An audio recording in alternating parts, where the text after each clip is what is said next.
January 13th, 2006. Acassuso, Buenos Aires.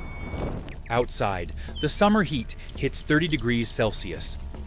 But inside the Banco Rio branch, the atmosphere is frozen solid. 300 of Argentina's finest tactical officers have the building surrounded. Inside, 23 hostages lie face down on the cold marble floor. Black pistol barrels are pointed directly at their heads. One wrong move, one scream, one trembling finger on a trigger, and this place becomes a bloodbath.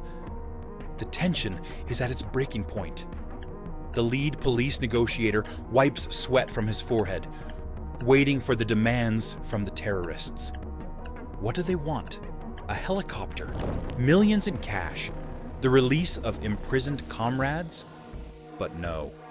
The gang leader, a man with a voice that is terrifyingly calm, issues only one demand: pizza. The negotiator thinks he's insane, but he isn't. He is a genius.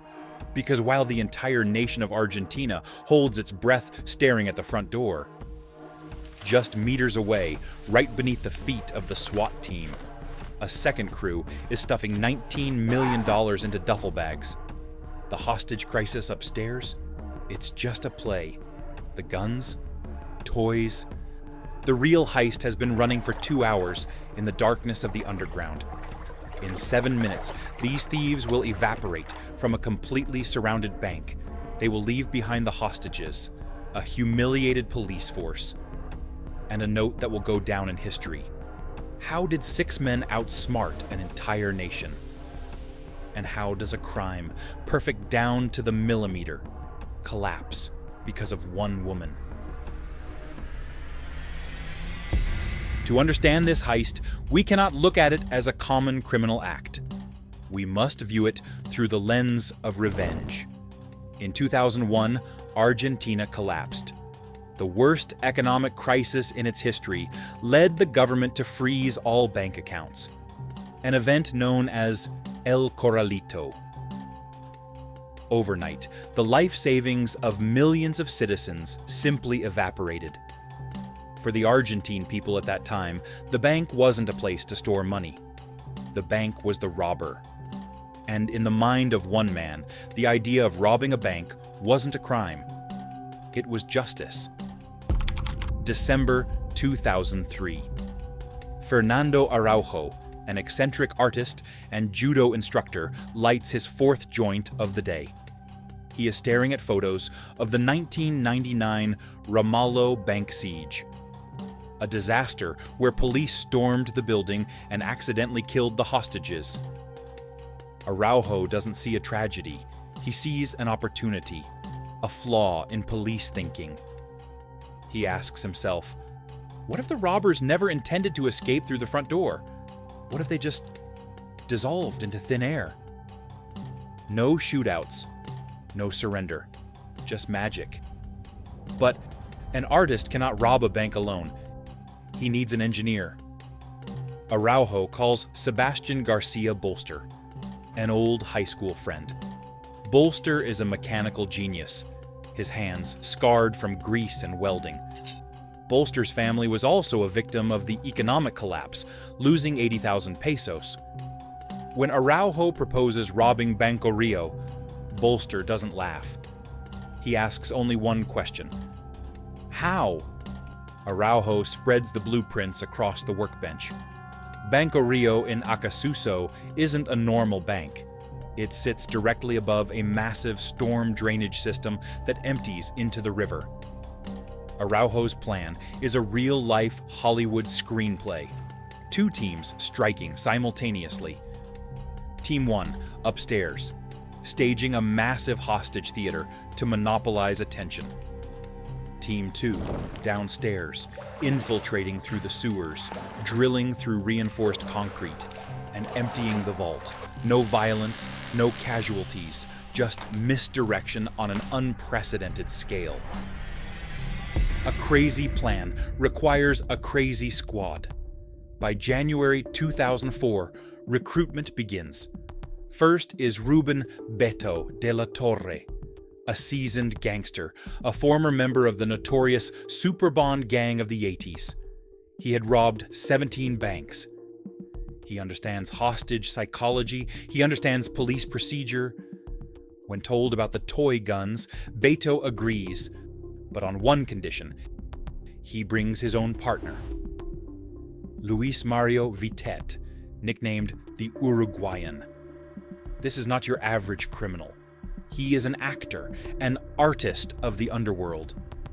Vitet once held 43 hostages for 6 hours, using only psychological pressure, never firing a shot. In Araujo's script, Vitet plays the most critical role, the face. He will be the one directly negotiating with the police. Next is the Doc, Alberto de la Torre, handling logistics and surveillance. And finally, Julian Zalochevarria, a former race car driver, who will serve as the getaway driver, the only member who will never set foot inside the bank. This crew didn't practice shooting, they practiced acting. Araujo, acting as director, made them memorize every line. When the police ask A, you answer B. Not faster, not slower. Vitet rewrote sections of the dialogue to increase the menace, while maintaining politeness. The plastic toy guns were weighted with lead to feel authentic in the hand. The golden rule: no harming the hostages. If blood is spilled, the plan is aborted. They didn't want to be murderers hated by the nation. They wanted to be legends. September 2005. While Buenos Aires sleeps, Sebastian Bolster begins his solitary war underground. Carrying a wetsuit and a custom-silenced pneumatic hammer, Bolster must navigate tunnels filled with sewage, methane gas, and rats. The distance from the sewer opening to the bank floor is a life-or-death calculation. A deviation of just 1 meter, and his drill would emerge in the middle of the lobby waiting room instead of the vault. Bolster works in absolute silence. Drill for 10 seconds, then stop to listen. In October, heavy rains flood the tunnels. In November, methane levels spike to red alert status. But Bolster doesn't quit. By December 20th, his drill touches the final layer of floor tiles. He has created a hole just wide enough for a man to squeeze through, right beneath the vault. He seals it with a thin layer of plaster, waiting for D-Day. Above ground, the Doc conducts surveillance. He logs the schedule of every employee. Guard Carlos Perez, 58 years old, close to retirement, has never drawn his weapon. Manager Diego Manzone, the keeper of the vault keys. They discover the golden window Friday afternoon between 12:30 and 3:30. This is when the wealthy come to store cash for their weekend trips, and security is at its most relaxed. Everything is ready, a perfect script, a secret tunnel, and plastic guns. But can 6 men control their own fear when staring down the barrels of 300 real police rifles? 12:28 p.m. Bolster breaks the plaster seal. He is inside the vault. 3 minutes later, 12:31 p.m. Vitet, Araujo, and Doc walk through the front doors dressed in business suits. The moment the guard turns away, Vitet draws his weapon. "Nobody move! This is a robbery!" His voice carries absolute authority. No one doubts the gun in his hand is real. Within 90 seconds, they control the entire bank. 12:52 p.m. The first police car arrives. 1:15 p.m. 300 officers, helicopters, and media networks have surrounded the building. And this is where Vitet begins the performance of a lifetime. Vitet, now calling himself Walter, gets on the phone. He acts remorseful. He says the gang is panicked and needs time to think. He even sings "Happy Birthday" to a female hostage to show good faith. The police believe they are dealing with amateur criminals backed into a corner. They don't know that every minute they waste negotiating is a minute Bolster is emptying the vault downstairs. Downstairs, Bolster works like a machine. Box 73 explodes, showering thousands of euros. Box 91 is full of antique gold coins. Box 156 holds uncut diamonds. They take only cash, gold, and gems. They leave behind papers, family photos. Total count, 143 safe deposit boxes destroyed. $19 million stuffed into waterproof bags. 2:47 p.m. The deciding moment. Vitet issues the historic demand. Pizza. Why pizza? Because ordering 30 pizzas requires police approval from command, a food safety check, and delivery logistics. That bureaucratic process bought the crew another 45 precious minutes. 3:27 p.m. Bolster signals he is done. He tapes the note to the wall. Vitet speaks into the phone. "We are coming out in 5 minutes." He hangs up, but he doesn't go out the front door. They lock the hostages in the basement, leave the toy guns in a neat row, and vanish down the black hole in the floor.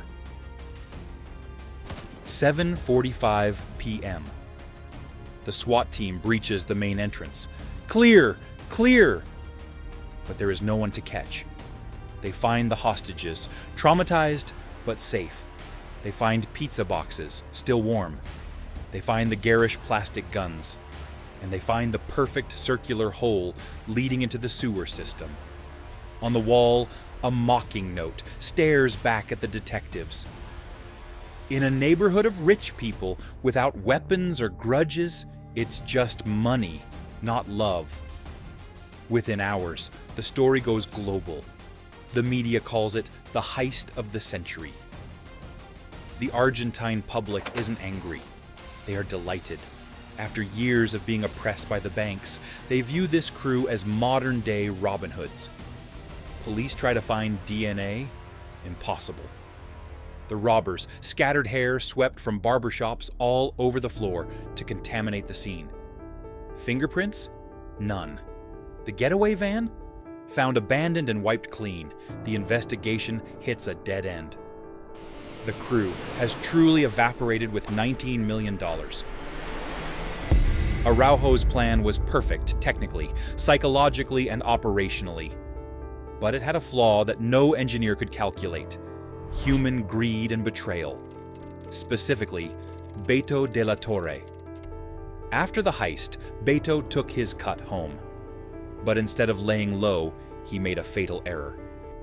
He planned to leave his longtime wife, Alicia Di Tullio, to run away with a young mistress. Alicia was not a woman to be trifled with. When she discovered the affair and his plan to flee with the money, she did what 300 elite police officers could not. February 15th, Alicia walks into federal headquarters. "My husband is one of the Banco Rio robbers."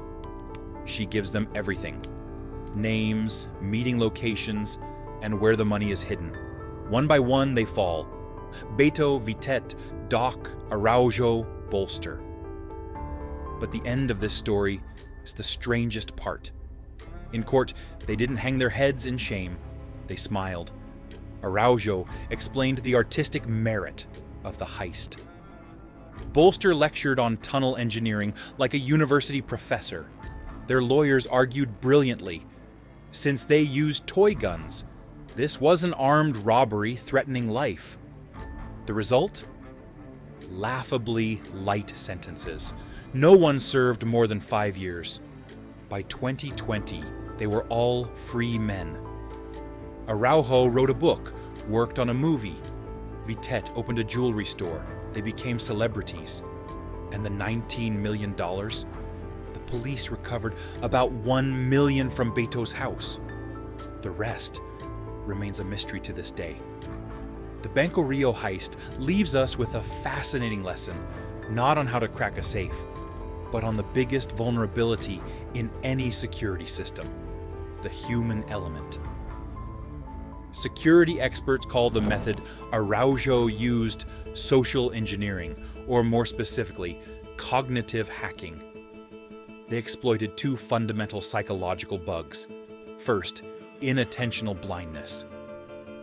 When the police focused intensely on the immediate threat, the guns, the hostages, the pizza drama, their brains automatically filtered out other possibilities, like the drilling noises beneath the floor. This is the core principle of stage magic: misdirection. Second, authority bias and script adherence. By acting calm and wearing business suits, like the character Walter, the robbers hacked the standard police response protocol. Police are trained to negotiate with hostage takers, and the robbers gave them exactly the script they were trained for, making them feel in control, while in reality, they were being played. In the modern world, we see this repeated constantly in cybersecurity. Hackers rarely break firewalls with brute force. They use phishing, using impersonation to trick employees into opening the door themselves. The lesson from Banco Rio remains valid 20 years later. The strongest security system isn't a 2-meter thick, reinforced concrete wall. It is the human mind's ability to see past the performance. They took $19 million, but what they left behind is a question for all of us. Which is more dangerous? A real gun in the hands of a fool, or a plastic gun in the hands of a genius?